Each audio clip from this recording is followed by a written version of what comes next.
In the small village of Kofewa, life moved slowly and peacefully. The birds sang at sunrise, the children played in the dusty streets, and the women gathered by the river to wash clothes and share stories.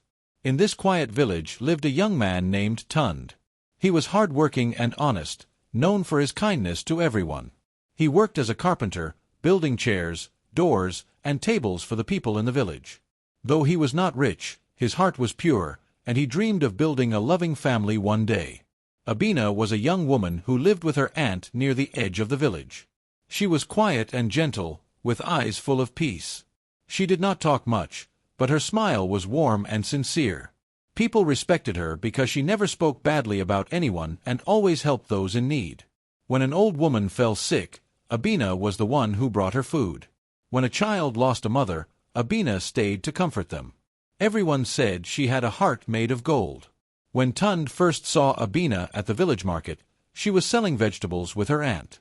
She was not the loudest or the most beautiful among the women, but something about her calm spirit caught his attention. He watched the way she spoke softly to customers, how she counted the coins carefully, and how she smiled even when she earned little. That night, Tund could not stop thinking about her.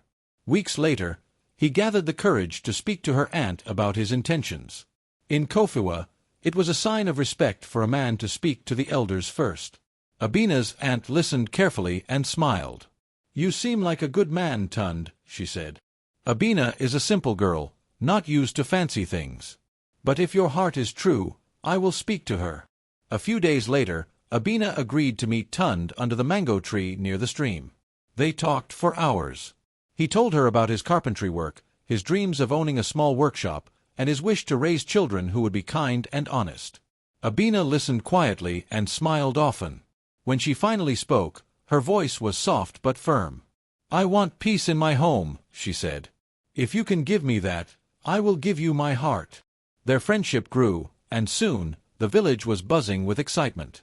When they announced their marriage, everyone celebrated. The women helped Abina prepare her wedding clothes, and the men gathered palm wine and goats for the feast. The day of the wedding was bright and full of joy. The sun shone warmly, and drums echoed through the air. Tund wore a simple white outfit with a blue sash, and Abina wore a dress made from soft fabric that shimmered gently under the light. Her aunt blessed her, saying, "May your home be filled with love, not quarrels." The priest joined their hands together and prayed over them. The people cheered as they were pronounced husband and wife. The feast that followed was full of laughter. Children danced, elders told stories, and friends lifted cups of palm wine in honor of the new couple. Tund looked at Abina and felt a deep sense of gratitude. She was everything he had hoped for: kind, respectful, and pure-hearted. After the wedding, they moved into a small clay house that Tund had built himself. It was not large, but it was beautiful in its simplicity. There was a small garden behind the house where Abina planted yams, peppers, and flowers. Every morning, she would sing as she watered the plants, and Tund would smile from his workshop nearby. Their life was peaceful, filled with small moments that made their love grow stronger. In the evenings, they sat outside under the moonlight, talking about their dreams. Tund often said, "I cannot wait to see our children running around this yard." Abina would smile shyly and nod. She, too, dreamed of holding a baby in her arms, teaching little ones to walk and laugh. They both believed that children were the sweetest blessing of marriage. Their love became a story that inspired others in the village. Young men began to say, "If you want to know what real love looks like, look at Tund and Abina." They never raised their voices at each other, never spoke with anger. Instead, they worked together in peace. When Tund came home tired from work, Abina always had warm food waiting. When Abina felt weak or ill, Tund stayed by her side and took care of her. One evening, as the rain fell softly outside, Tund looked at his wife and said, "You are the best thing that has ever happened to me." Abina smiled and replied, "And you are my gift from God." In that quiet moment, the sound of the rain mixed with their laughter, and the love between them felt stronger than ever. Days turned into months, and months into years. Their love did not fade, it grew deeper with time. The people of Kofewa often said that Tund and Abina were blessed because they truly understood what it meant to love from the heart. Their life seemed perfect, a simple house, a happy home, and hearts full of faith and hope. They prayed every night, thanking God for their union and asking for the blessing of children. They believed that soon they would hear the cry of a baby in their home. But for now, they were content, trusting that their love would carry them through every season that life brought. It was a beginning filled with joy, faith, and promise, the kind of love story that made even the elders smile and say, "True love still lives in Kofua." The first year of their marriage passed in peace. Abina and Tund were happy together, and the love between them grew stronger each day. They woke early every morning to pray, worked side by side in the garden, and shared meals in laughter. But deep in their hearts, both longed for a child. Each time Abina saw other women holding babies, her heart filled with both hope and sadness. She often told herself, "My time will come. God's time is the best." After a year with no child, Tund remained patient. "Maybe next season," he would say, smiling softly. But when the second year passed, the whispers began. The women at the river spoke in low tones, wondering why Abina had not conceived. Some said she had been cursed. Others said she might have done something wrong in the past. Abina tried not to listen, but every whisper felt like a stone thrown at her heart. Tund's mother, Mama Adwoa, began to visit more often. She loved her son dearly, but her words were sharp. "My son, you need to think of your future," she said one evening. "A home without children is a lonely place. Who will carry your name when you are gone?" Tund sighed and tried to calm her. "Mama, Abina is my wife. I love her, and we are still young. God's time will come." But his mother only shook her head and said quietly, "Love does not fill a home with children." That night, Abina overheard their conversation. Her eyes filled with tears, but she said nothing. She went to bed early, pretending to sleep. When Tund joined her later, she lay still, her heart heavy with fear. Months later, Abina decided to seek help. She prayed, fasted, and visited herbalists who gave her roots to drink. But nothing changed. Her body remained quiet. There were no signs of life growing within her. She began to feel shame when she saw her friends carrying babies on their backs. Even young women who married after her now had children running around their yards. One morning, Tund took her hand and said gently, "Let us go to the town clinic. Maybe the doctors can help us." Abina hesitated but finally agreed. They packed their small bag and traveled to the nearby town of Adam. It was the first time Abina had ever seen a hospital. The smell of medicine filled the air, and nurses in white uniforms moved quickly from room to room. They waited for hours before the doctor called them in. He was an elderly man with kind eyes. He asked questions, ran tests, and told them to return the next day for the results. That night, Abina barely slept. Her mind was full of thoughts. She prayed silently, "God, please, let it be something that can be healed." The next morning, they sat in the doctor's office, holding hands. The doctor's face was calm but serious. He looked at Abina with gentle eyes and said, "My daughter, you are a strong woman. But there is something you must know. You were born without a womb. It means you can never carry a child." The words hung in the air like a storm cloud. Abina stared at him, unable to speak. "No womb," she repeated slowly, her voice trembling. The doctor nodded sadly. "I am sorry. It is not your fault. Some women are born this way. You did nothing wrong." Abina's heart broke into pieces. She turned to Tund, hoping he would say something, but he sat frozen, staring at the floor. The room felt cold and heavy. The sound of the ticking clock seemed to grow louder. After a few minutes, the doctor spoke softly again. "You can still live a full life. You and your husband can adopt children or help others. Do not lose hope." But Abina barely heard him. Tears rolled down her face as she whispered, "I have failed my husband." She felt as if her world had ended. The journey back home was silent. Tund held the reins of the cart, but his mind was far away. His dreams of hearing a child call him Papa had disappeared in an instant. He loved Abina, but he could not hide the pain in his heart. Abina sat beside him, her hands shaking, staring blankly at the road ahead. When they reached home, she went straight to the bedroom and closed the door. She sat on the edge of the bed and cried until she could not breathe. Every word the doctor had said replayed in her mind. No womb, no child, no hope. That night, Tund entered the room quietly. Abina lay on her side, facing the wall. Her body trembled from silent sobs. He wanted to hold her, to tell her everything would be all right, but the words would not come. His heart was full of confusion. How could life be so cruel to a woman so kind? Outside, the rain began to fall, tapping softly on the roof. The sound filled the silence between them. Abina whispered through her tears, "I have failed you." Tund's chest tightened. He wanted to say, "No, you haven't," but he could not find his voice. He sat beside her, staring at the dim light flickering in the corner. The night felt endless. Days passed, but the silence between them grew. Abina no longer laughed as she used to. She stopped singing in the mornings and no longer went to the river with the other women. Some of them began to talk behind her back, saying, "Even the kind ones have their hidden sins." Their words burned like fire, but Abina stayed quiet. Tund tried to act strong in front of others, but at night, he lay awake thinking. He loved Abina deeply, but he could not deny his sadness. Each time he saw a child run past their gate, his heart ached. Still, he could not bring himself to leave her.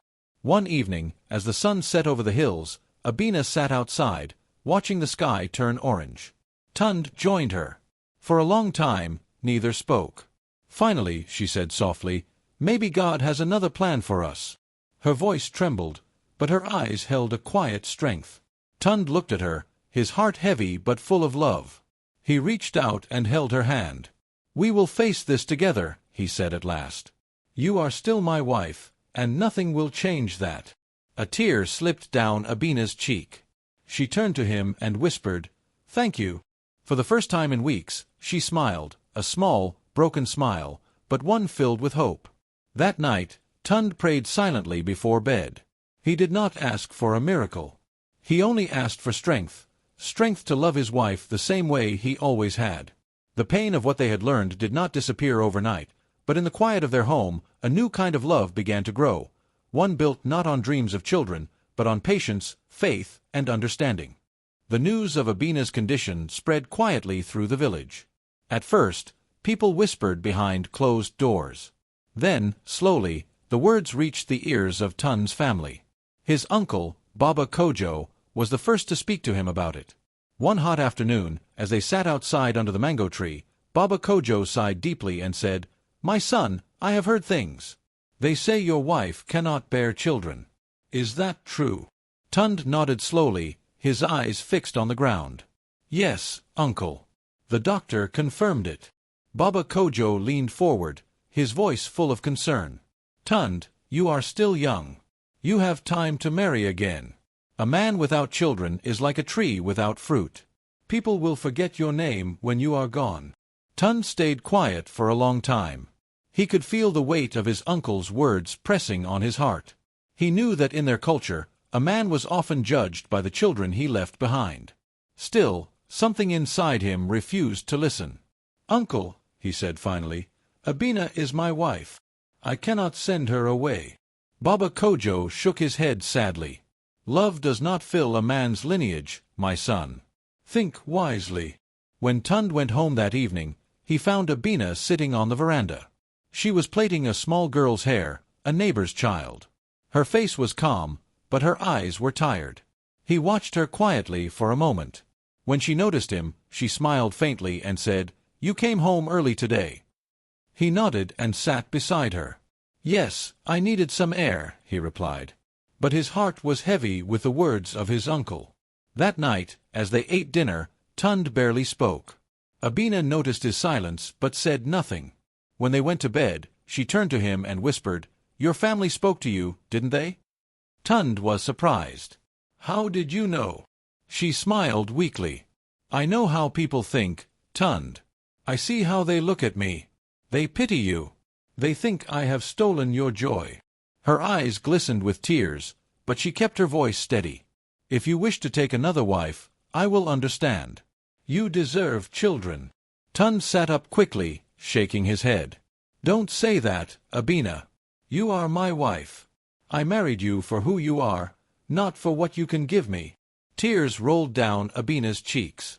She wanted to believe his words, but the pressure around them felt too strong. She feared that one day, love alone would not be enough. The next morning, when Tund went to his carpentry shop, he found two of his friends, Kofi and Malik, waiting for him. They greeted him warmly but soon brought up the same topic. "Brother," Kofi said, "we know you love Abina. But think of your future. You cannot let your family line end with you." Tund sighed. "Is a man's worth only measured by children?" Malik shrugged. "That is how the world sees it. No one remembers a man who leaves no child behind." For days, Tund struggled in silence. The voices of his family and friends echoed in his mind. But each time he looked at Abina, he saw the woman who had stood by him through everything. He remembered her gentle nature, her laughter, and the peace she brought into his home. He could not imagine life without her. One evening, as the sun was setting, Tund sat outside, watching the orange glow in the sky. Abina came and sat beside him quietly. The air was still, and the sound of distant drums echoed from the village center. For a while, neither of them spoke. Then Tund reached out and took her hand. "Abina," he said softly, "I have been thinking a lot. People say many things. They tell me to take another wife, to look for children elsewhere. But they forget one thing. Peace is also a blessing.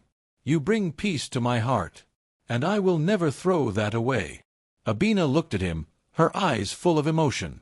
"Tund," she whispered. He smiled gently. "Listen to me. When I stood before God and promised to love you, I meant every word. You may not carry a child, but you carry my heart. That is enough for me." Abina's tears fell freely now. She held his hand tightly, and for the first time in many months, she felt a deep sense of relief. The fear that had followed her like a shadow began to fade. From that day, Tund stopped listening to the gossip. When people made comments, he answered them calmly. Once a man at the market joked, "Tund, you build fine chairs, but you have no child to sit on them." Tund smiled and said, "Maybe God wants me to build for other children. As long as my hands can work, I am blessed." The man had no reply. At home, Tund treated Abina with even more kindness. He made her laugh again, telling her stories from his workshop and bringing her small gifts, a wooden comb, a new bowl, or a carved necklace. Slowly, the joy that had left her eyes began to return. Mama Adwoa, his mother, visited again. She looked around the house and saw how peaceful it was. She saw her son smiling, something she had not seen for a while. One afternoon, she sat with Abina and said quietly, "My daughter, I spoke harshly before. Forgive me. You have brought peace to my son's life, and for that, I am grateful."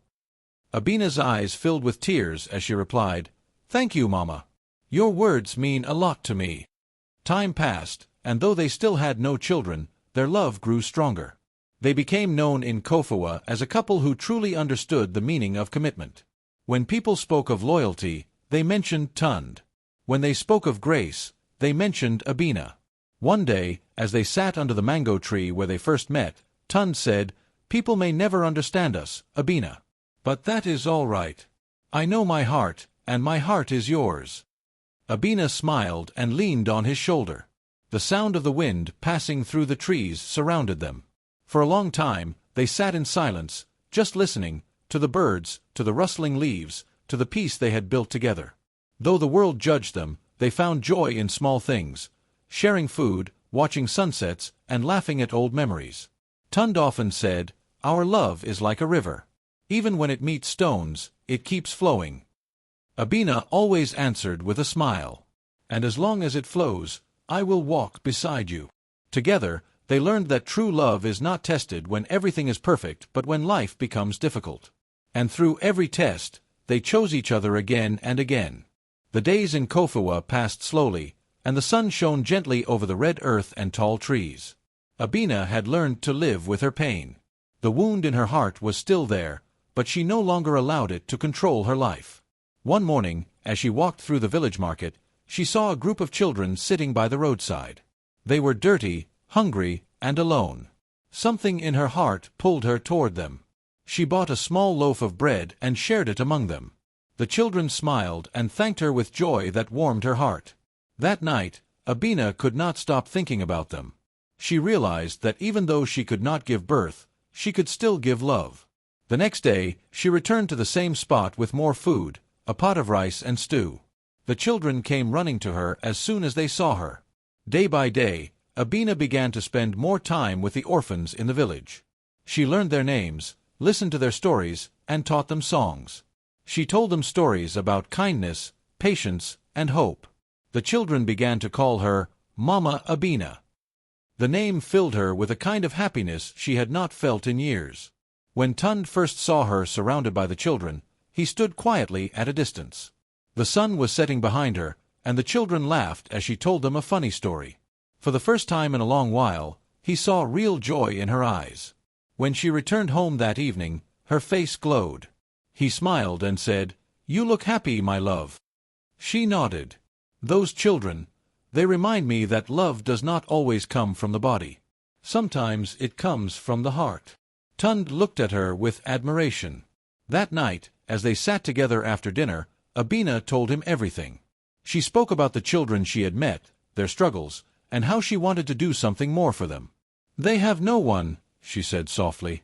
"Maybe we can be their family." Tund listened carefully. Her words touched him deeply. "If this is what makes you happy," he said, "then I am with you." The next morning, they visited the small orphan home near the edge of the village. It was an old building with cracked walls and a rusty gate. The woman who ran it, Mama Grace, welcomed them warmly. When Abina offered to help, Mama Grace's eyes filled with tears. "We have been praying for help," she said. From that day, Abina and Tund spent their weekends at the orphanage. Abina cooked big pots of food, washed clothes, and told bedtime stories. Tund repaired broken chairs, fixed windows, and built small beds for the children. Slowly, the place began to look better. The children adored them both. They would run to Tund shouting, "Papa Tund," and climb on his back laughing. He would lift them into the air and spin them around until they squealed with joy. Abina would watch and smile, her heart swelling with love. One day, while cleaning, Abina found a small boy sitting alone in the corner. His name was Cato. He was quiet and shy, with eyes that looked older than his age. He had been found abandoned at the marketplace. Abina knelt beside him and said softly, "Why are you sitting alone, my child?" The boy whispered, "No one wants me." Her heart broke at his words. She hugged him tightly and said, "I want you." From that moment, Cato followed her everywhere. A few weeks later, Abina and Tund met a little girl named Amma. She was playful and full of energy, always singing and dancing. Tund often said, "She brings light wherever she goes." Abina and Tund began to love these two children as their own. They prayed about it and decided to adopt them. When they brought the children home, the house that once felt too quiet came alive with laughter and movement. Abina decorated their small rooms with bright cloths and painted flowers on the walls. Every morning, she helped Amma dress for school and combed her hair into neat braids. Tund taught Cato how to carve wood and build small toys. In the evenings, they all sat outside watching the stars. The sound of the children's laughter filled the night air like music. Neighbors who once whispered about Abina now stopped to watch with surprise. Some said quietly, "God has blessed her after all." Others, still unable to understand, murmured, "Those children are not hers." But Abina never argued. Whenever someone asked her how she felt raising children who were not born from her, she only smiled and said, "God writes our stories in different ways." As time passed, the bond between the four of them grew stronger. The children called her Mama and Tund Papa. Every Sunday, they went to church together, dressed in matching clothes that Abina had sewn herself. People admired them as they walked through the village hand in hand, their faces glowing with peace. One day, as Tund worked in his carpentry shop, Cato came to him holding a small piece of wood. "Papa, I want to make a gift for Mama," he said. Tund smiled proudly. "Then let me show you how." They spent the whole afternoon carving a small heart with the words "Love never ends" on it. That evening, Cato gave it to Abina. She held it close to her chest and cried softly. "This is the most beautiful gift I have ever received," she said. Abina and Tund soon became known in Kofawa for their kindness. People began to bring donations for the orphanage, inspired by their example. Some of the villagers who once gossiped now came to help. Children who had no hope found a new chance because of Abina's compassion. One evening, as the sun dipped below the horizon, Abina sat on the veranda watching Kato and Amma chase each other around the yard. The sound of their laughter filled the air. Tund came and sat beside her, resting his arm on her shoulder. "Do you see what I see?" he asked softly. Abina smiled, tears glistening in her eyes. "Yes," she whispered. "This is what happiness looks like." Tund nodded. "You gave me a gift, Abina, the gift of purpose. I thought I needed children born from my blood, but what I really needed was love born from my heart." Abina leaned her head on his shoulder and sighed deeply. "We may not have what we wanted," she said, "but God gave us what we needed." From that day, the two of them continued their work with even greater love. They became parents not just to Kato and Amma, but to many other children who needed care. Their small home turned into a place of warmth and laughter, a house where no one was turned away. Years later, people in Kofawa would still talk about them. They would say, "Tund and Abina showed us that family is not only about blood. It is about love." And whenever someone passed their home and heard the sound of children's laughter, they smiled and whispered, "Truly, God writes our stories in different ways." Years passed in the quiet village of Kofawa. Seasons changed, children grew, and the sound of laughter never left Tund and Abina's small home. Their adopted children, Kato and Amma, had grown into fine young adults. Kato became a teacher in the village school, while Amma worked as a nurse at the nearby clinic. Both carried in their hearts the lessons of kindness and love that their parents had taught them. Abina often sat under the mango tree in front of their home, watching children play and listening to the sound of birds. Her hair had turned gray, but her smile was still as warm as it was years ago. Tund, though older and slower, still spent his mornings fixing small things around the house. He had built benches outside their home where neighbors often came to sit, talk, and seek advice. One evening, as the golden sun slowly disappeared behind the hills, Amma came home carrying a basket of fruits. "Mama," she said cheerfully, "the children at the clinic asked me to thank you. They said your stories make them brave." Abina laughed softly. "Those little ones are stronger than they know," she said. "Tell them to keep believing that tomorrow will be better." Kato came a few minutes later, carrying a group of books. "Papa, the new students remind me of myself," he said. "Some have no parents. I try to guide them the way you guided me." Tund smiled proudly. "That is all I ever hoped for," he said. "That you would pass on the love you received." Their home had become more than a house. It was a gathering place. People came from nearby villages to talk, laugh, and share their worries. Young couples especially came to seek advice. They admired how Tund and Abina still held hands, still spoke gently to each other, and still found joy in the simple things. One afternoon, a young woman named Aisha arrived, crying softly. "Mama Abina," she said, "my husband has lost his job. We fight every day. I don't know what to do." Abina took her hand and said gently, "My dear, when life takes away comfort, it tests the heart. True love is not about what you have, but what you hold on to." Tund nodded in agreement. "When we had nothing," he said, "we still had each other. That was enough to build everything else again." Aisha wiped her tears and smiled faintly. She left that day with hope in her heart. Later, she told others, "Tund and Abina saved my marriage."